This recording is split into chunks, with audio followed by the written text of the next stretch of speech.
Yeah. So the first thing to remember is that universal entry is uh, is my approach to any entry on any time frame, independent of system.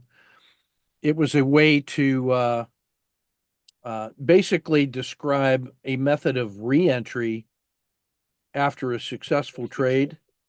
And I found myself using it so often in so many different circumstances. I just named it, hey, the universal entry, how I just typically enter or re-enter to just get past the problem of overthinking the entry.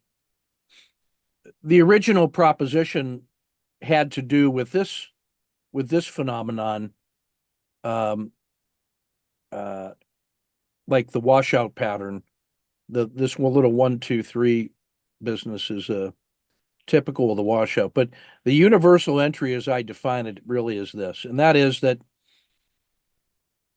on whatever the setup day is, I'm just taking that and applying a simple rule for swing trading that says 5 cents above the high, I want to enter long with a stop 5 cents below.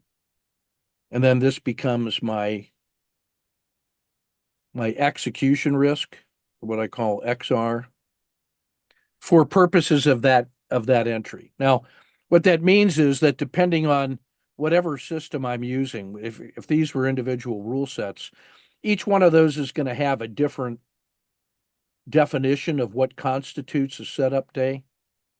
So a 5DD might be 5 lower closes, 4, 5.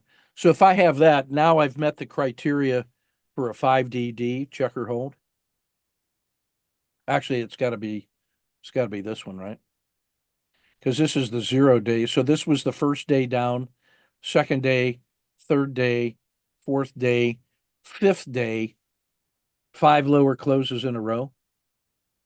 So that makes this one the setup day. And so my mechanical entry on a 5DD setup would be 5 cents above that and 5 cents below that. So that's the mechanical entry.